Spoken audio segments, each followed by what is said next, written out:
Good morning student.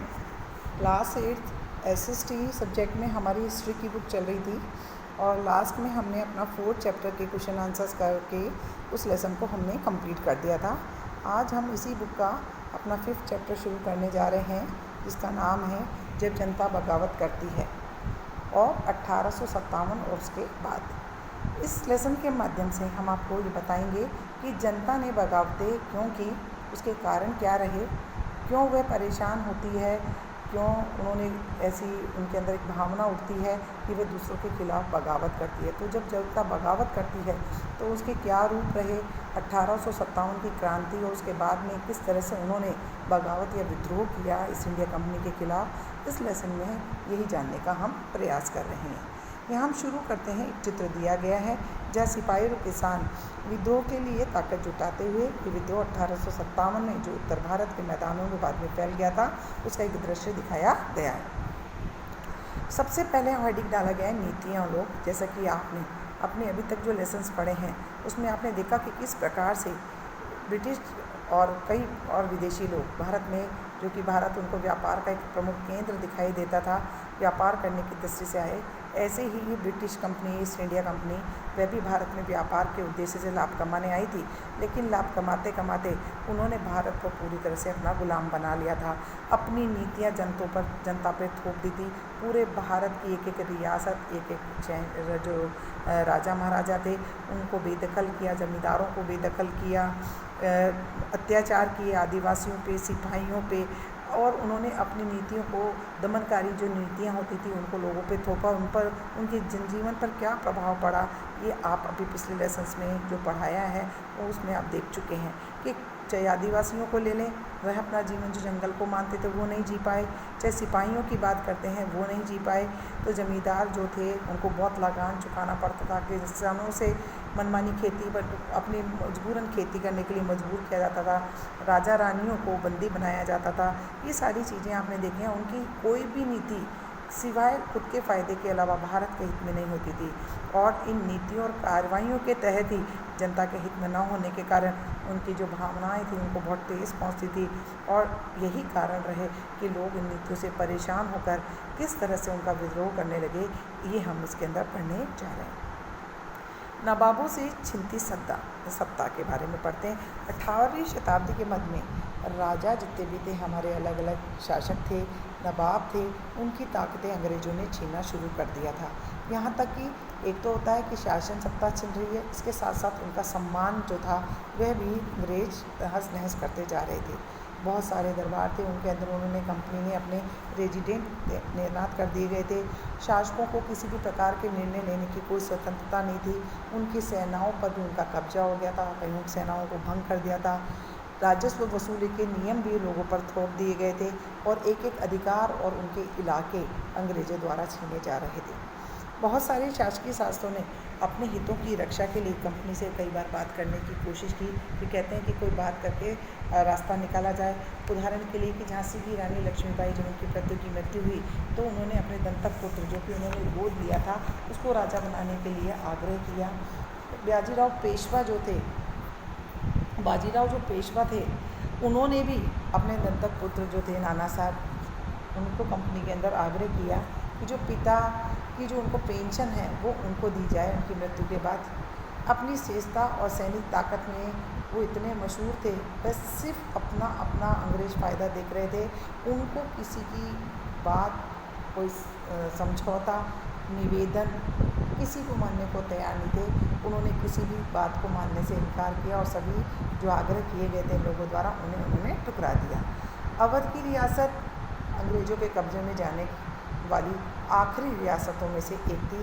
1801 में अवध पर एक सहायक संधि थोप दी। आपको पता है अंग्रेज़ों ने कई प्रकार की संधियां हमारे भारतीयों पर, राजाओं पर, शासकों पर थोपी थी।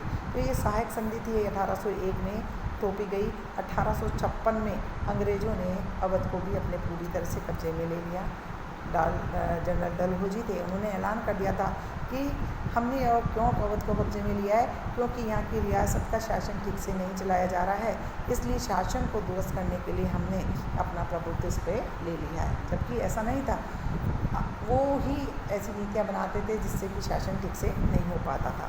अंग्रेज़ों ने मुगलों के शासन को ख़त्म करने की पूरी तरह से योजना बना दी थी और इन्होंने उस तहत जो हमारे सिक्के चल रहे थे उन सिक्कों पर से मुग़ल बादशाहों के जो नाम थे उन्होंने पूरी तरह से हटा दिए थे।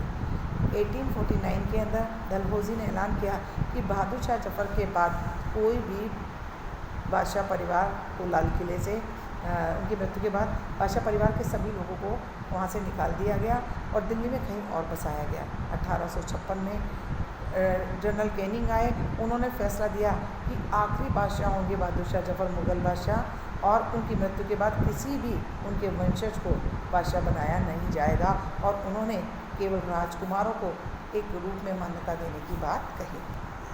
आगे चलते हैं, किसान और सिपाहियों के बारे में पढ़ते हैं। ये तो मैंने राजा और नवाबों के बारे में बात कही। गाँव के अंदर जो किसान और ज़मींदार थे वे भी बहुत परेशान थे, उन्हें भारी भरकम लगान चुकाना पड़ रहा था, उनसे सख्ती से कर वसूली की जा रही थी और इस तरीके से वह बहुत पूरी तरह से परेशान थे। न तो वो पूरी तरह से लगान चुका पा रहे थे और न ही जो उनकी कर वसूली थी उसे पूरी तरह चुका पा रहे थे। इसके अलावा जो महाजनों से कर्ज लिया था वह भी पीढ़ी दर पीढ़ी चलता जा रहा था, वे चुकाने में असमर्थ थे और उनकी ज़मीनें जो थी, उनकी जो पुरानी ज़मीनें थी वो उनके हाथों से निकलती जाती। कंपनी के तहत काम करने वाले सिपाहियों में भी बहुत ही ज़्यादा असंतोष था। उसके भी कई कारण थे, क्योंकि न तो उन्हें ठीक से वेतन भत्ते, सेवा शर्तें जो थी वो इस तरह की थी जो उनके हित में नहीं होती थी। उनके नियम, उनके मान सम्मान के साथ उनकी धार्मिक भावना और आस्थाओं को भी क्या पहुंचा रहे थे, नुकसान पहुंचा रहे थे। उस ज़माने के अंदर बहुत सारे जो लोग थे वो समुद्र पार नहीं जाना चाहते थे। उन्हें लगता था कि समुद्र यात्राएं जब हम करते हैं तो हमारा धर्म हो जाती, भ्रष्ट हो जाती है।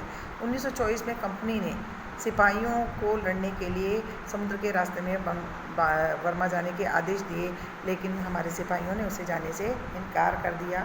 तो उनको ज़मीन के रास्ते जाने से कोई एतराज़ नहीं था, वह समुद्र रास्ते से नहीं जाना चाहते थे।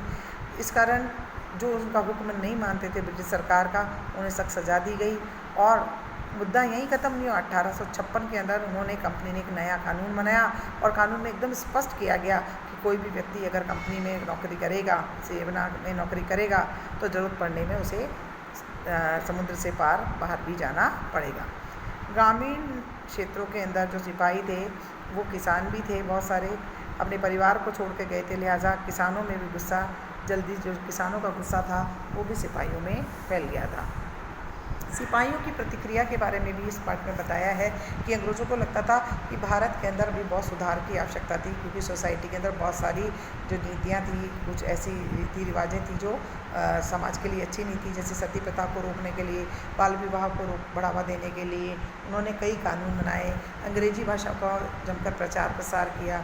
1930 में उन्होंने ईसाई मशीनरियों को खोलकर काम करने और यहाँ तक कि ज़मीन और संपत्ति जुटाने में भी उनको छूट दी।